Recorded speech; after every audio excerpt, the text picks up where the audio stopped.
wake up, the sunlight is warming. Lace up, say what, say life's rewarding. Say life ain't never come with a warning. Hope you're ready. So Kyle got, what are these? Optimum Nutrition's cake bites. We're gonna try them today. They look fucking good. Look at that.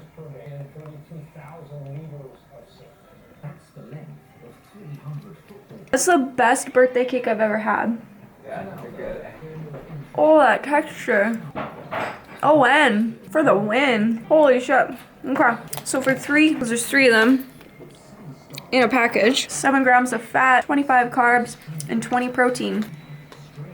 Solid 9 out of 10. What's going on, you guys? Happy Super Bowl Sunday. I know this video is going to be posted after the Super Bowl, so hopefully everybody had a good weekend and their team won. I haven't decided yet if I'm going to watch it or not. It's Sunday morning. All I know is the Seahawks aren't playing, so I don't really care, but happy Super Bowl Sunday, you guys. Weigh in this morning, 116 pounds, 0.6. Things are starting to go according to plan. We are 15 weeks out as of yesterday, so things are looking up. But today I just want to talk about something. It's gonna be a little bit of a shorter video today because I just want to talk about something that I think is really important. It's something that I am seeing a lot lately, and that is the required steps to lose weight. So it's the beginning of February, and I'm seeing a trend where a lot of people expected the weight to be completely off by now, and it's only been a month. So I want to set some realistic steps for people so they can have some realistic expectations if your goal is to lose weight. So step number 1, the first step that nobody wants to hear. Step number 1 to losing weight is patience. Yeah, I know, sounds super basic, right? But it is. There's no magical pill. There's no secret macros. There's no magical foods or secret wraps or cleanses or detoxes that are going to allow you to lose weight within a month, within 6 weeks, within 12 weeks or 6 months. So that's step number 1. You have to be patient. Step number 2, this is the last basic step, but is to be consistent. So how do you be consistent? You find a plan that you can stick to long term because you need to be patient. So whether you need to track your food so you can enjoy the foods that you want in moderation to allow you to be consistent long term, that's the right method for you. Whether it is to just stick to 6 basic foods for the long term, whatever is going to allow you to be consistent and be patient is the plan that you need to be on. Okay, step number 3, now we're really going to get into the nit and gritty. You need to analyze where you currently are at. So a lot of people, women especially, they have already been dieting without them really knowing it. So what do I mean by this? Basically, a lot of people are in a caloric deficit for 1 year, 2 years, 3 years. However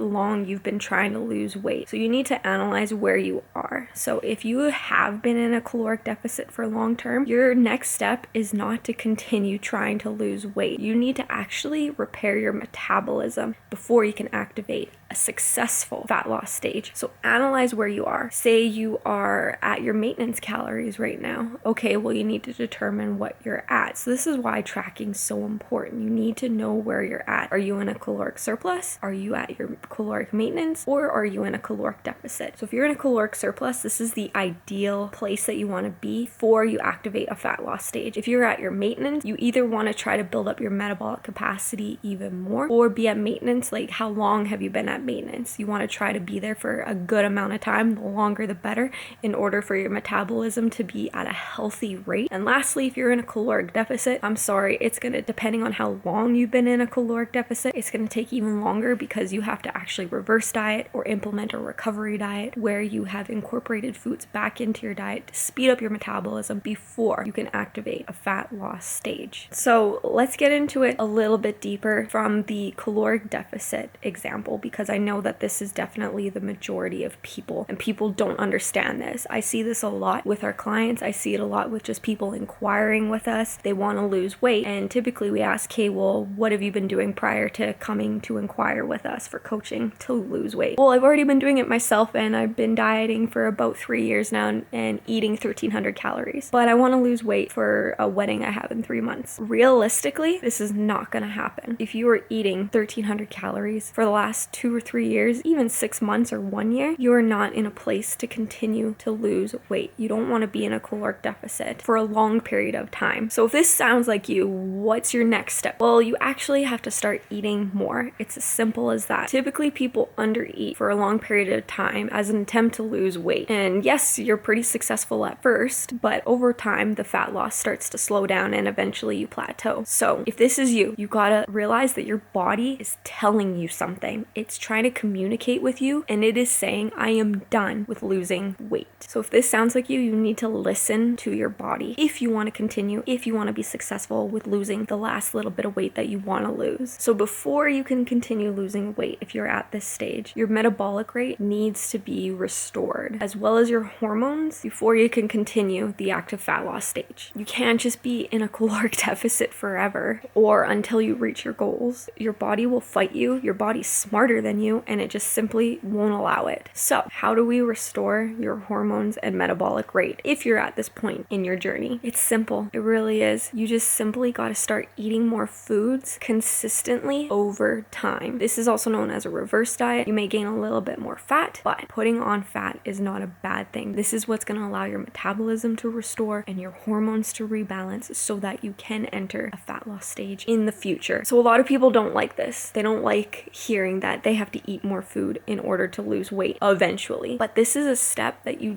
simply cannot skip if you want to lose weight. Think about how long you have been in a stage where you've been putting on weight. Maybe you've been adding 5 to 10 pounds over the last 5 years. So that means that you've been putting on unnecessary body fat over 1 year, 2 years, 5 years, 10 years. How can you expect the weight to just come off with a 12-week challenge? It's not that simple. It's honestly probably going to take, I can't tell you a timeline, but it might take as long as it took you to put on that weight. It may not, depending on how strategic and consistent and patient you are, but having the expectations that the weight's going to come off in 12 weeks is ridiculous, and you're just setting yourself up for failure. Here's a really good analogy that might help a lot of people if you don't like the idea of adding food back into your diet in order to lose weight in the future. Think of your metabolism like a car. If you have little fuel calories, you aren't going to get very far losing weight. You'll get somewhere, but definitely not as far as you would like. Now, if you have a full tank, more calories, you are definitely going to get a lot further, lose more weight because you have more fuel. Until, of course, you run out of gas and you have to fill back up, also known as reverse dieting.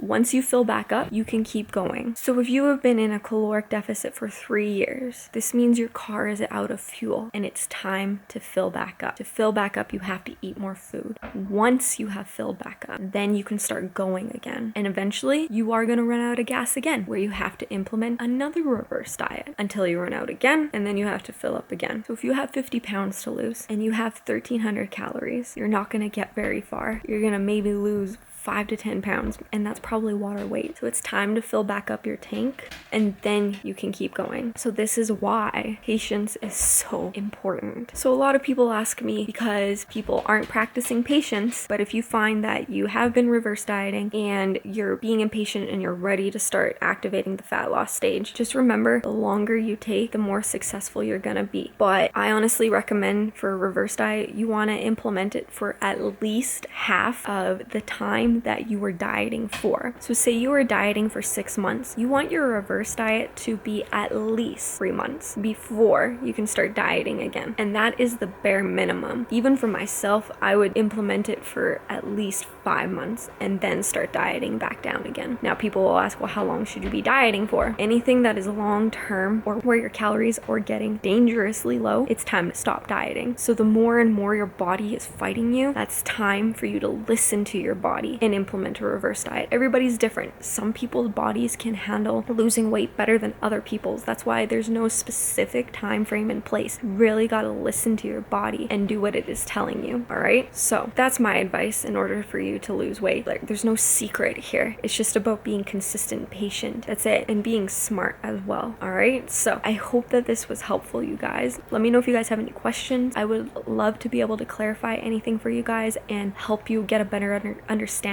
of this. I hope this serves you guys. Thank you so much for watching. Make sure you hit that like button, comment, and share this video to somebody who needs to hear this. Thanks you guys for watching. I'll see you in the next one.